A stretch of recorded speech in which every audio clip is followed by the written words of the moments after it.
Good afternoon, everyone, and welcome to our Economic Development Week with the Economic Development Board of County of Sonoma. And this is our 2021 Sonoma County Economic Development Week that we're celebrating, and it's your Start Your Business workshop. Thank you very much, everyone, for being here with us. We'll be starting shortly. Hola y muy buenas tardes y gracias por estar con nosotros aquí celebrando la Semana de Desarrollo Económico aquí en el Condado de Sonoma 2021. Este es el taller para empezar su negocio. Vamos a tener interpretación a el español con Ricardo Ibarra para este taller. Aquí abajo ustedes pueden entrar al canal en español con Ricardo. Si van hacia abajo en su pantalla y a la mano derecha pueden ver interpretación y pueden imprimir ahí, y luego se presenta lo que es Spanish para español para que puedan escuchar esta presentación en español. Muchísimas gracias por estar con nosotros. And now I'd like to hand it over to my colleague, Christine Palmer. Thank you, Marcos. So again, welcome to Start Your Business Workshop. My name is Christine Palmer. I'm a program manager here at the Economic Development Board. As Marcos mentioned, we are the host of today's event. Our mission is to grow a healthy economy here in the county. But what exactly does that mean? Well, we like to explain it this way. Some departments help to repair roads. Some help to keep you safe. We are in the business of helping you to succeed. Next slide.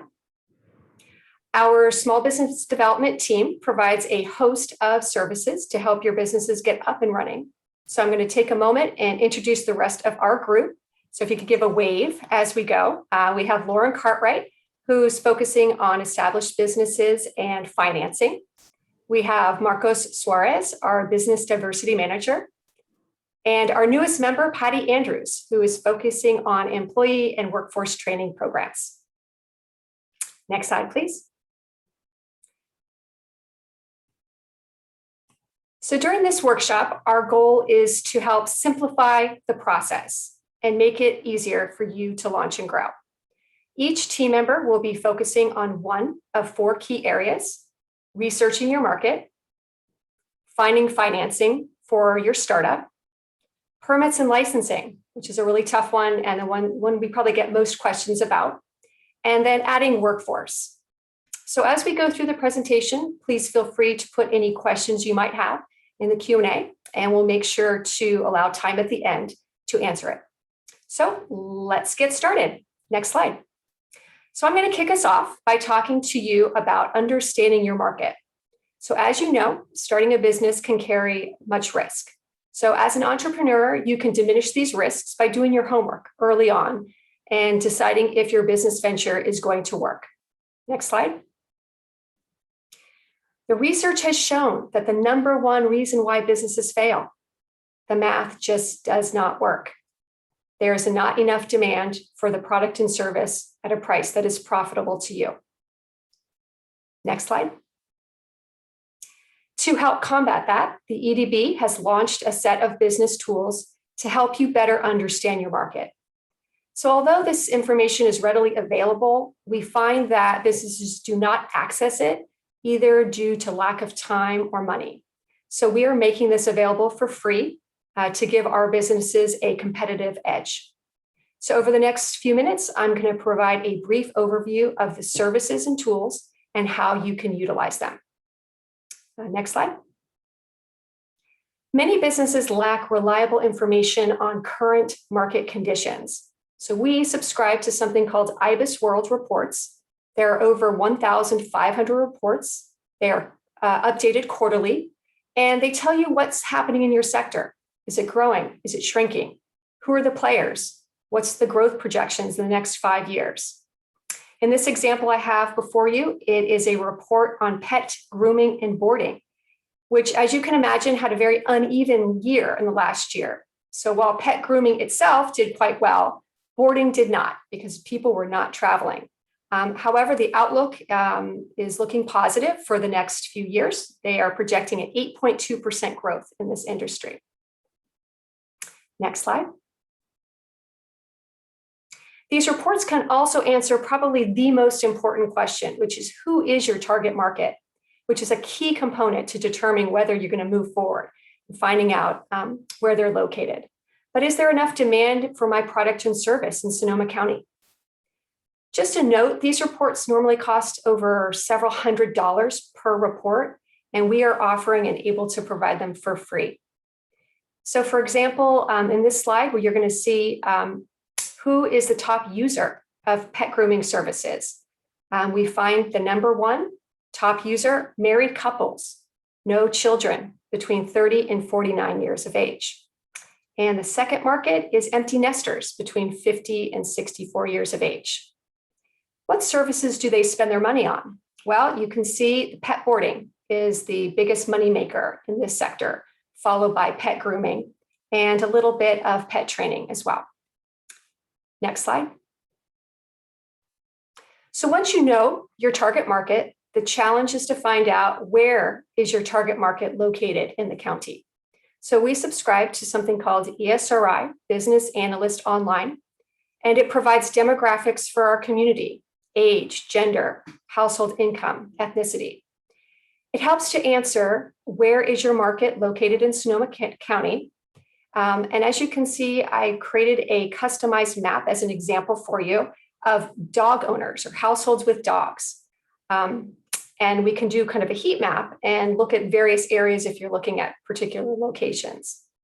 And all of this information is important when you're developing your business plan or as you expand when you're compiling a business loan application. Next slide. We also subscribe to something called CoStar Group. It's kind of the Zillow of the commercial real estate field. And it really provides a snapshot of what's for sale, what's for lease, lease rates, and really is helpful for you in the financial planning aspect and business planning aspect. So you know what to expect if you're going to have a brick and mortar location. In this example, I pulled a report for all current available properties for lease in downtown Petaluma. Next slide. And finally, I'm going to mention the tool, which is reaching out to new markets. So we do have access to marketing lists. It comes from a data provider called Info Group. And what it does is it consolidates information on residents in the area, as well as business to business lists. So for example, if you are trying to open a hair salon and you want to target women between the ages of 25 and 55, earning $50,000 a year, we can provide a customized list for you. Also, if you, for instance, this is an example of all the architects in Sonoma County.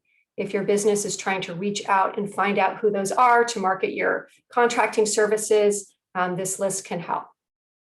Next slide. So in summary, we offer a customized approach to market research. We work individually with each client, either via phone, Zoom, email, to try to get you the information that you need to decide whether to launch or not. And really the biggest goal is we're trying to increase your chance of success. So with that, I will turn it over to my colleague, Lauren. Good afternoon. I'm here to briefly touch on the different financing components of starting your business. So once you've met with Christine and talked about all the different routes you can head, whether you can do dog grooming, you're kind of determining what niche you're going to serve when you create your business. Then it's kind of talk about the financing components. Say you don't have an investor already lined up. There's different things you have to get in order to apply for some sort of a small business administration loan or any type of alternative financing. These include project costs. So, okay, you've decided you're going to have a pet grooming business. You've picked the real estate location you want to have in downtown Petaluma. So what are you going to need in terms of equipment, in terms of vehicles, in terms of just your overall cost that goes into actually having that business? So kind of determine that and build that project cost out. Once you kind of got a general idea of what you're looking at for your expenses, then you're going to head the direction of looking at the collateral you have. So typically when you're looking at lenders and different loan opportunities, they're going to ask about collateral. And this kind of includes different cash or other assets. So whether it's the home that you own or if it's a different investment that you have, they're going to be asking about all this different collateral as you're applying for a loan. Think of it as looking at your credit score, right? You look to buy a car, they're going to look at your credit history. You want to apply for a business loan, they're going to look at the different collateral that you have or the different assets and, you know, what's your ability to pay this loan back. So essentially, we have a fact here. Equity in the neighborhood of 20 to 30% is generally requested by lenders. So 20 to 30% of that overall project cost. So the loan that you're looking for, 20 to 30% is generally requested as collateral by the lenders. If total project costs are equal to more than around $150,000, then an owner should expect to contribute around 30 to 45,000 in cash and or assets. So again, looking at that total project cost, looking at the amount and the amount of assets that you have to think of everything personally or other businesses that you could be invested in. Once you look at your project costs, your collateral, then let's hit the pre-application phase. And this is where lenders, they've told us that most folks typically are denied because they just don't have all their ducks in a row here. So when you're looking at pre-application, you want to make sure you have that project cost built out, and you want to make sure that you're aware of any and all collateral that they could find as you're applying for this loan to ensure your success kind of as that application pushes forward. So then you want to look at obtaining financing for your business. There are a lot of different solutions out there that people just aren't aware of. It's not just going to your local bank asking for a business loan. We've got the Small Business Administration, which has a lot of great low interest loans. There are also alternative financing solutions, such as the Sonoma County Impact Loan Fund that our department has worked really hard towards. You can also, Working Solutions is a really great local financing institution that we work with. They helped us push out our small business grant last fall, but there's just all these different opportunities. So if you reach out to our team and you kind of have those general ideas about project costs, we can help you find out what the best fit is based on the amount you're looking to request. There's also special financing for bonds for manufacturing. There's also environmentally focused financing. I know we just got an email a few weeks ago about an environmentally based grant. So depending on that market for your business, if it meets the criteria for energy efficiency or anything like that, you can apply for a grant, which is money you don't have to pay back. So there's a lot of really great opportunities out there. It's just a matter of locating them. So by all means, let us know if we can help with that in terms of, once you have your project cost, let's figure out what financing solution is going to be best for you. And with that, I will pass it on to Marcos. Thank you, Lauren. Yes, well, good afternoon, everyone. I'm going to talk to you about the licensing requirements, permitting, and this is, you need to pay attention here, very close attention, because I'm doing a high level, description of it. But one of the things that was mentioned right now is finding the location, right? Location is key for your business. And so after you've done all that research, you're looking to, for instance, a city business license or tax certificate requirements, right? You want to make sure that you have that city business license or tax certificate. Don't be confused, because sometimes depending on what you're providing, what services, you may actually need an actual special business license from the state of California, which I'll talk about a little in the other slides. But for instance, right now, if you're in the city, incorporated city, then you're going to need a city business license and or tax certificate. And this is pretty much wherever your business is going to be generating revenue. So if you live in Windsor, for instance, but all your business is in Santa Rosa, which a lot of times happens, right? Santa Rosa, a lot of people, that's where you want to file for your city business license or tax certificate.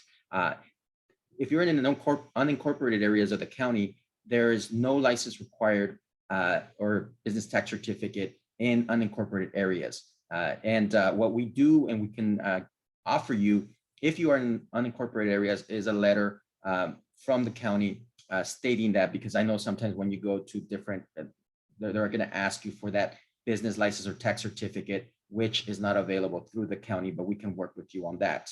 The other thing that's very important is when you're starting your business is the name of your business, right? You have to think when you're doing your research and you're thinking of opening up your business, it's very important to think big, right? I mean, if you're going into business, hopefully you're thinking 5, 10, 15 years down the line, 20 years down the line, when you end up opening up a lot of maybe a franchise, or you franchise your business, or you open up so many locations that you grow so much that you could be a national brand, right?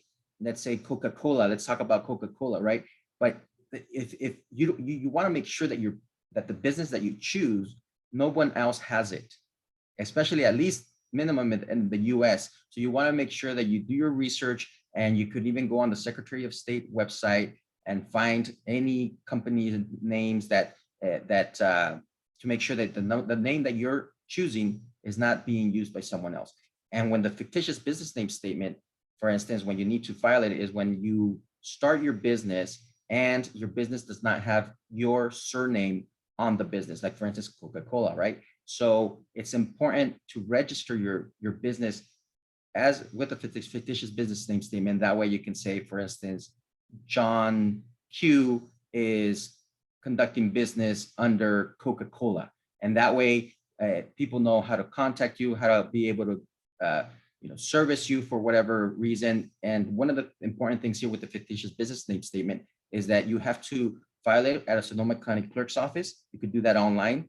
And you need to be able to advertise that name and the classifieds for 4 weeks in a local newspaper, once a week for 4 weeks. That's important. That way, if anybody else out there says, hey, wait a minute, that's my name, you can't use my name, that could be taken care of sooner rather than later.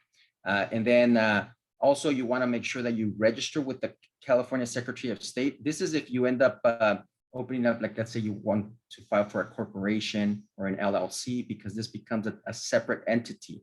Like for instance, if you just open your business under, let's say, John's Great Cakes of Sonoma County, and it's a sole proprietorship, then you can just, you don't need to register directly with the state of California. But if you're going to open up a corporation, an LLC, then it becomes a separate entity. Now, because we're with the county, we can't give you legal advice, but we can, if you contact us, we can direct you and give you some people that can work with you on that, including some of our partners that we'll share a little bit later. Next slide, please. Okay, and here, state licensing requirements. This is also very important. And one of the important things that I can tell you here is that when it comes to professional or specialty licensing, right? For instance, let's say if you want to cut hair, there's a license from the state of California that you have to be licensed, right? Or a real estate agents, right? It's so important that real estate agents have their Department of Real Estate license, or a contractor when you're doing construction. Or where I get a lot of confusion from people is when they want to start a handyman services or landscaping. For instance, if they just want to go cut grass, anyone can just go cut the grass and get paid for that. But once you start using scissors, trimming trees, little things like that, that goes beyond just cutting the grass with the lawnmower and picking up the excess grass, then you're looking at needing a license from the state of California. And there's guidelines in terms of like your contract cannot be more than $500. You got to keep it under $500. But once you contact us, we can direct you. But a really good website to go to is CalGold. CalGold that you could see here. This is from GoBiz, the state of California. It's a great website where you can just go in there and put in the county and or city, if you're in the city limits, and then put in your industry or the type of business that you're running. And then it will give you a whole list of the different permits that you need or licenses from this at the local city level, county, and or state and federal level, including sometimes, there's air quality restrictions, other types of restrictions that sometimes, depending on the business that you're running, would be required to register and make sure that you either just pay a fee and or maybe take a course to make sure that, if you're going to be washing vehicles, that you're not, using products that are going to harm the environment, and you're pouring that product into the sewer system. So all of those type of things also are included here. And then when we talk about a seller's permit and special taxing, that is the California State Board of Equalization. So if you're selling the product, and or for instance, if you're selling alcohol, like for instance, typically, and or tobacco, you're going to be governed and monitored by the California State Board of Equalization. So it's very important that if you're going to sell a product, you're going to be the customer's going to end up, let's say you're selling cookies and the customer comes in and they're going to actually eat the cookie. There's sales tax that that customer is required to pay, and you need to make sure that you collect that tax, and obviously make sure you pay that tax to the California State Board of Equalization. So that's where you get your seller's permit for that. Even if you're doing online sales, if at the end of the day the product is being sold directly to the customer. Next slide. And here we go with zoning and permitting requirements. Business location, right? So when you're looking for a business location, this is very, very important because if you find that great location after you did all your research, first and foremost, you have to make sure that, let's say you want to open up a restaurant. Give you an example that happens, and it's happened in the past, where there was it was a restaurant for the last 20 or 30 years, and now the owner's retiring and he's selling off the restaurant, and then you go and you buy that or go into that location. Well, throughout the years, sometimes regulations change, there's zoning changes, and whether it's in the county or the city level, they may not want any more, or even a restaurant to be, they're used as a restaurant, or sometimes it happens to a lot of the car shops, right? When you go and you get your cars fixed in one of body shops or certain places like that, they may not allow that use anymore. So before you go and sign a lease, you have to make sure that you check with the local permitting and zoning departments to make sure that's still zoned for what the use that you want. Because again, even if, like, let's say 10 years ago, there was a change in the zoning, that restaurant was already in operation, so they get grandfathered in. So you might think, oh yeah, well, of course, they just retired last month. I'm just gonna go in there and start my restaurant or whatnot, or I'm gonna start my body shop.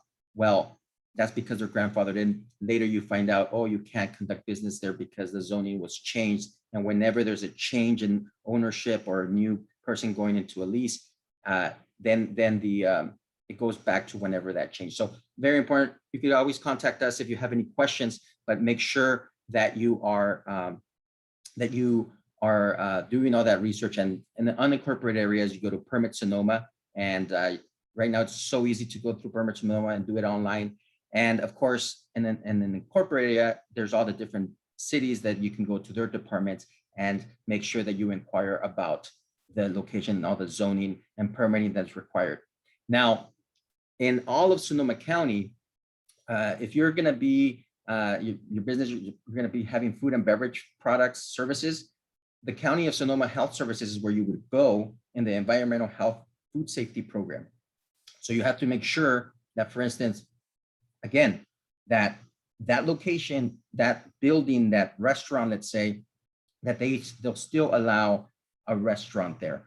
And or, very important, make sure that if there's a kitchen there or anything like that, contact the county health department, environmental health, because you want to make sure that if there's any red flags or any infractions, any kind of anything that previous business had, that there were any infractions in terms of the health code, right? So maybe the kitchen is not up to par, maybe the air conditioning is not working, maybe there's a health and safety situation there. So you want to make sure that before you go in there and sign the lease, that location, that building is A-okay, and or even a food truck, right? Food trucks right now are very popular. Make sure that food truck that you're buying, that it abides by all the health and safety codes in Sonoma County, not in San Francisco, not in Marin, but in Sonoma County, because that's very important that we have different guidelines, different protocols, different safety measures, and we want to make sure that you are not running into those issues before you purchase and or get into a lease. And the last thing I'll say, that when you are getting the lease, make sure you contact a commercial real estate agent that will make sure that is protecting you, and negotiate that lease. There's always opportunity to negotiate. Sometimes it could be 3-4 months of free rent, those type of things, and making sure that you're protecting yourself whenever there's a leak, because right now it's not really raining, but if it starts raining and all of a sudden you find out there was a leak on the roof, and then you find out that you signed the lease and that the responsibility is yours to pay for a $15,000 or $20,000, $30,000 roof. So next slide, please. And here, tax requirements, very, very important. This is one of the most important things that you have to make sure you get yourself an accountant, CPA, and even a bookkeeper to make sure that you keep the books. So important. The Internal Revenue Service, federal income tax, right? gotta pay Uncle Sam. There's the IRS, the website there that you can go to. Make sure that you're all set up in terms of what your requirements are. But very important, reach out and get a CPA, tax preparer, and/or a bookkeeper to make sure that you are doing the right thing, especially also with the California Franchise Tax Board, state income tax. You have to pay state income tax. The California Tax Service Center, there's a lot of great information there, what's required of you as a business owner. So make sure you go in there and look at that information. And as well as like I mentioned, the California Board of Equalization, they monitor the state special taxes, including sales and use taxes. So you have to make sure that you are well aware of everything, because when you sell something, let's say $10 comes into your pocket, right? Those $10 are not all profit. You got to make sure that you know your numbers, can understand that part of that is going to go to paying all the different taxes, federal, state, and at the local level. And with that, I'm going to hand it over to my colleague, Patty Andrews. Thank you, Marcos. So for businesses that are planning to hire employees, they, as Marcos mentioned, there is compliance issues with both state and federal, and I'm going to just highlight some of the most important ones. So one is when you've now decided that you're going to hire some employees and you're doing the interviewing process. Collecting what is called right to work verification for each employee that you hire is very important. Another name for these documents is called I-9. Typically, employers will collect a copy of your social security card and your driver's license. Other documents that work are your passport, your birth certificate, and you can Google that to find out all the different documentations, but that is vitally important that you have those documents up front from any employee that you are considering hiring. Also, another thing that you need to consider is that you are in compliance with the minimum wages for hours and working conditions, both at the state and your local jurisdiction. Sometimes those can be different, especially from city to city right now. Our minimum wages and rules vary from city to city in Sonoma County. So you want to verify that the city that you're operating your business in, that you're complying with that. Of course, you need to secure workers' compensation insurance to protect yourself, as well as protecting your employees if someone should get injured or something happens at the work site. And then lastly, once you've determined that you are going to, that you have landed on a particular person that you want to hire, you need to register your employees with the Employment Development Department. And basically, this is to let them know that you are going to start paying them and that they are receiving benefits. So you would reach out to the Employment Development Department or EDD, you would Google that to get that registration form for those employees. All right, so now you've decided to hire employees and now you need to find them. Oh, next slide, please, Elena. All right, so your business is off the ground and now you want to hire some staff. Where do you go to find them? Well, one of the first places I would recommend that you go to is Sonoma County Job Link. And Sonoma County Job Link is a one-stop for job seekers. So just to explain what a one-stop is, it is a group of organizations that have come together that have a similar mission and provide services under one roof. So JobLink and it's the partners of JobLink, and I'll mention who those are in a moment. They provide services for job seekers and also for business. So if you post your open positions with JobLink, you ensure that you're reaching folks that are actively seeking a job. That's why they're there at JobLink, is that they are looking at the resources and assistance that JobLink provides to finding a job. So you know these are that your information about who you want to hire is going out to those folks that are most interested in securing employment. And then so I wanted to mention the partners that are part of JobLink. There are many partners in the community that work with job seekers. So EDD, I had mentioned them previously, the Employment Development Department. And so by having them as a partner, you have, when you post a job with JobLink, that information goes out to folks that are receiving unemployment benefits. Again, folks that have previously had an attachment to the workforce, have had jobs, and are most likely looking for a job. So that is a great way to be able to locate folks that are looking for employment. Other partners are the Santa Rosa Junior College and SSU. We are able to push out these job postings to them, so you have access to their current students, to their graduates and alumni. Also, there's Sonoma County Human Services, folks that are taking are accessing the services that they provide, and that's just to name a few. And so your recruitment information, again, will be shared with all of these partners, so your information reaches the largest local audience possible.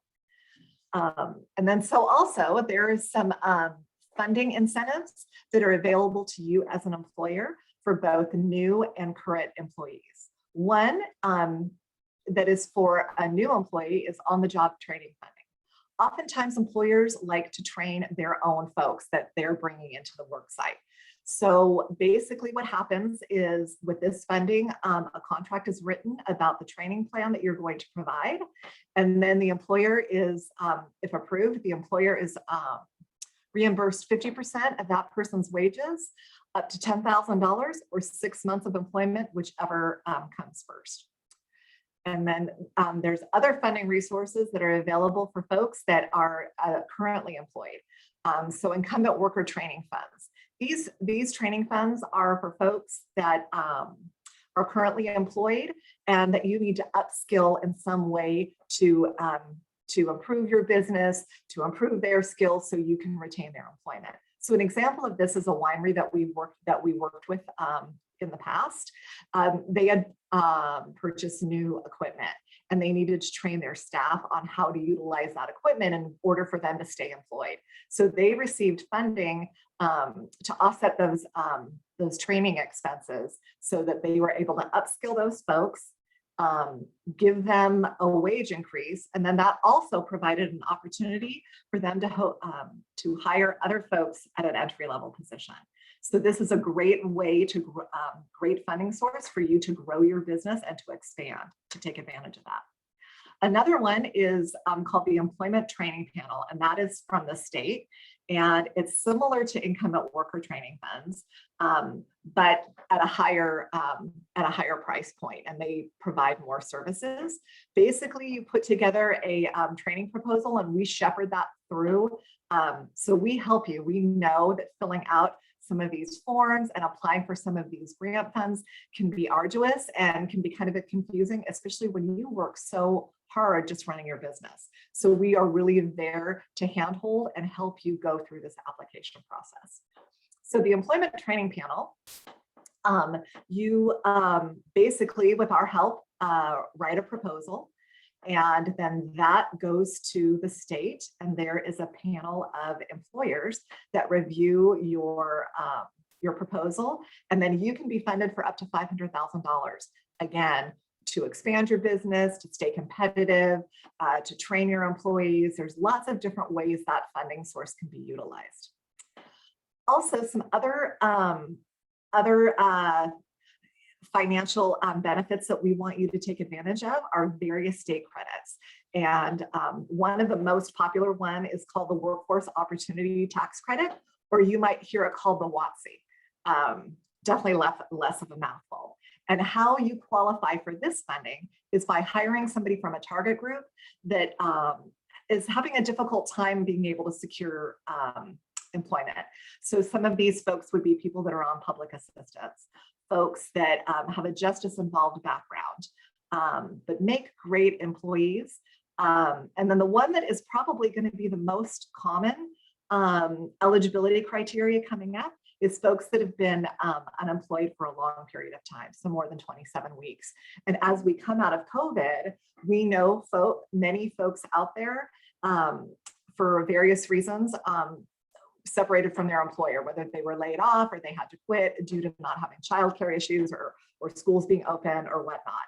And so this criteria, I think, is really going to be one that is going to be readily available to employers as they are building back up their workforce and hiring as we come out of COVID. And so we are able to help you apply for that tax credit. Marco had mentioned the website Go Biz. again, yeah, I'll echo what he said. That is a great website that has lots of great information. It includes information about tax credits as well. And it's from the governor's office. So there's a variety of tax credits that are available. They're also changing all the time. Again, we are here to help shepherd you through those application processes. And if you want to learn more, please attend the Employer Reskilling Opportunity Workshop that myself and my colleague from the Workforce Investment Board, Fabiola, will be facilitating on Thursday, May 6th at noon. So with that, I'm going to turn it back over to my colleague, Lauren. So as you can tell, there's a lot of information out there, and our team is very, very qualified to try and help with any of the questions that we have, or at least help you find the right resources, the right departments to talk to, whatever it is, we are here to help. We're very lucky in that.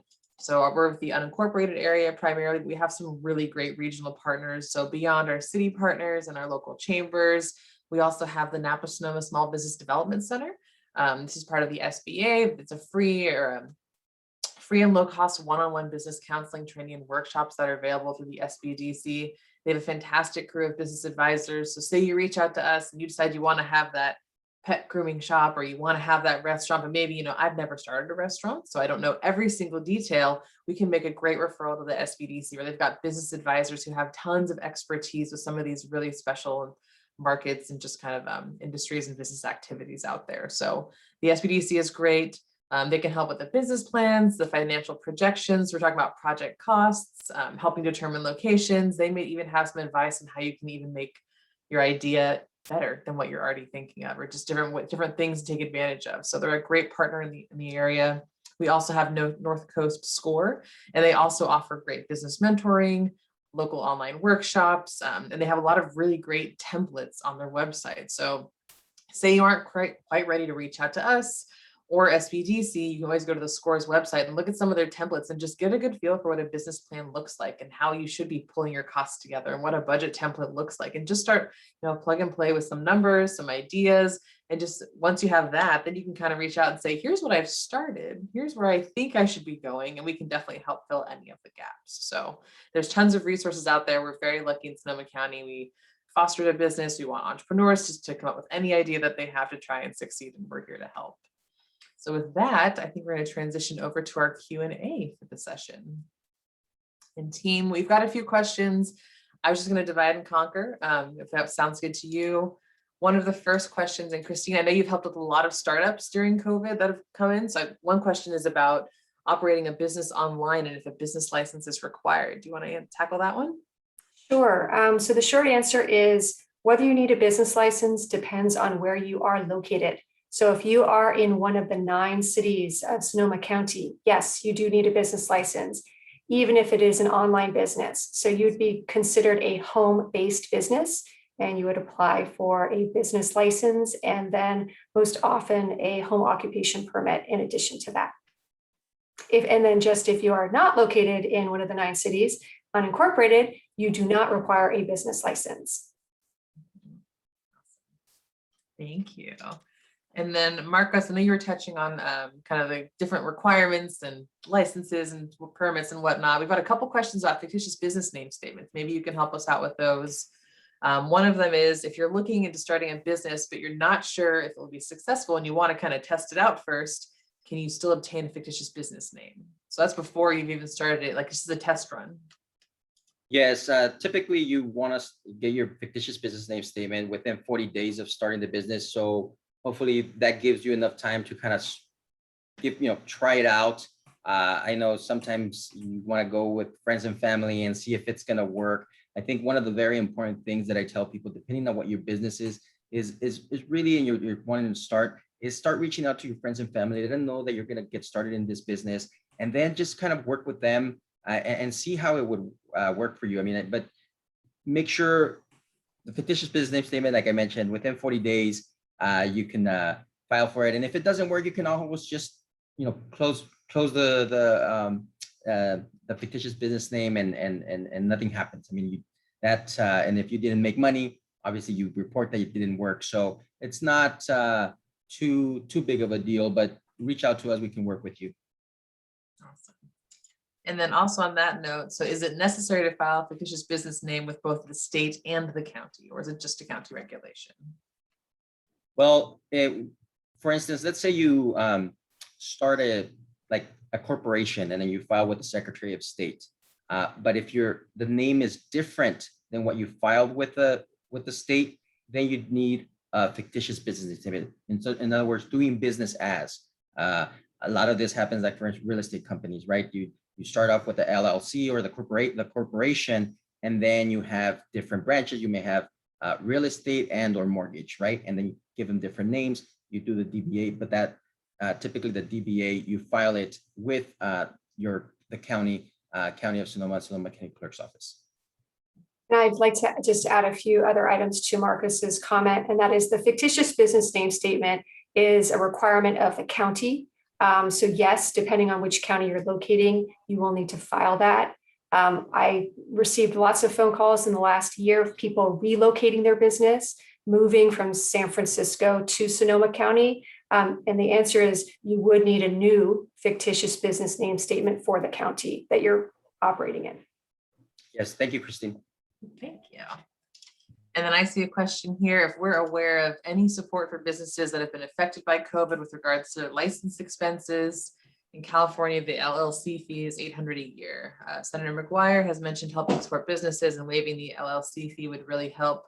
I can touch on this first. I am not aware of anything specific towards the LLC fee. I know the county is trying to figure out how they can support businesses with the different health environmental fees that they're kind of incurring due to all the changes and having parklets and just trying to modify their operations. I know we're trying to look at ways to support them there. I know that the state has a lot of grant funding that they're working on, like round 6, I think right now. So I'd have to look into more specifics around how you can utilize that funding, but perhaps that can try to help something in this instance. I don't know, Marcos, Christine, do you know anything else about supporting businesses where they're like business license fees during this time? Well, I'm not aware of any, but as you said, Lauren, I am aware the county is working on some relief for certain taxes. I'm not aware of what the state is yet doing in that regard, but hopefully there will be some new movement coming forward. And then I have another question coming in about zoning and permitting.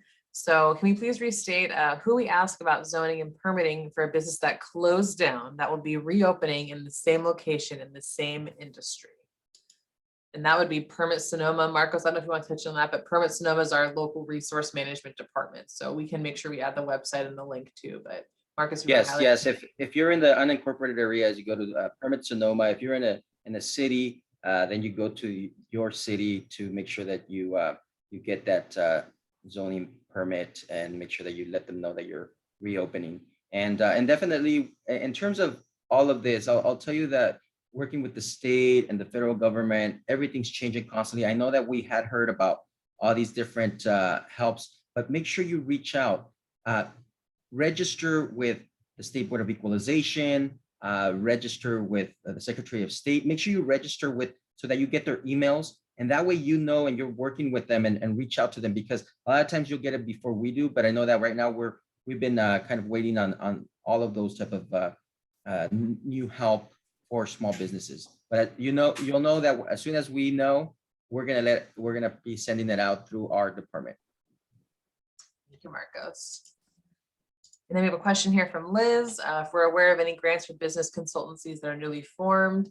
Liz, if you want to send me an email, I'm happy to try and connect with you more for additional information on your business. I know for a lot of the grant programs that have come through the county and the state, there were requirements because they were COVID relief based that the business be in place or be active starting like March 19th, 2020. But there are a lot of other funding opportunities out there. So if you want, I'll put my name in the chat. Please feel free to send me an email. We can kind of talk about your industry and see what other grants or funding solutions could be out there. Tell you what we're here to look for you. We have a note from Rita. Yes, finding a good accountant will definitely help you as well. They can help you kind of understand all these different fees you have to go through, how you can have the best, like for writing off taxes for your business or expenses or anything like that. So getting an accountant is definitely key. One question that I had for our panelists today, and sorry, it just came up in my head, but I know that we've talked a lot about startups, and I think it's important to highlight to this group of attendees, we've helped over 900 businesses during COVID, but we've also received over 200 inquiries for just startup businesses alone. So I was curious if our team, Marcus, Christine, or even Patty from any workforce stories, like what kind of successes or what are some interesting points that you're coming across for people who are starting businesses during COVID? I mean, in terms of it, whether it's a challenge that you tried to help them fix, or if it's a unique idea that came about, or just anything interesting that you've just learned from these entrepreneurs during COVID. Well, I'd be happy to jump in. First off, I helped a tremendous amount of people relocating to the county or doing a home-based business. So that was a big uptick of requests, kind of explaining how it works for you as a home-based business. And then I just saw a lot of trends. So I definitely saw a trend with startups in relation to specialty food manufacturing. A lot of people were kind of dipping their toe in the water, wanting to understand what the requirements were if they just did a small scale kind of food manufacturing, whether it's selling at a farmer's market or at a future event, what they would need to do in that regard. Yes, and I will mention the experience that I've had and what I've seen, and the uptick, of course, has been also on businesses really going to online in terms of having a website, doing more social media marketing. A lot of it, throughout the years, we've been out here helping businesses even before COVID, and there sometimes would be a resistance, or yes, I'll start my website, or I'll really do my Facebook page or my Instagram page. I'll do it one of these days, and yes. But obviously right now during COVID, it was like you had to do it. And so many businesses that ended up reaching out and saying, okay, now I'm ready to do it. And they did, and they were more successful in terms of really increasing their market share. But one thing that I'll mention also on the other note is that for all you startups, very, very important when you talk about getting a good CPA or somebody, because when we go from personal income taxes, right, we're always thinking, okay, I want to get as much money back as possible. And I'm going to, these are all my expenses, my deductions, right? Well, caution when you have a business, because if you send your taxes over and you say, well, I didn't make any money, what ends up happening, like for instance, right now in COVID, we had some possible loans and grants or assistance that if your business wasn't making any money, you weren't going to qualify because it wasn't making money before. So being that there was limited amount of money, they were, it was a negative, right? But even when you're trying to expand your business and you want to go for financing and grow and expand, if you cannot show that your business is actually generating cash flow, that it's making money, that's very important. So there's ways that you can get the right deductions that you need, but also to make sure that your business is a successful business, and that way you'll be able to thrive and grow even more. So that's just something that just to make sure you're aware of and do it the right way. Then I want to give Patty a chance to talk to. She's the newest team member here at the EDB and brings a great deal of workforce experience to the table that we're super excited to have. And I know that you're new to the team and everything, Patty, but I think if you have any interesting stories or just something from someone helping their employees retool, given I think some of these new business ideas just come from the fact that your old business model just isn't going to work during a time of a pandemic, and whether retooling is a short-term or a long-term solution, I think there's some really interesting workforce stories that have come about.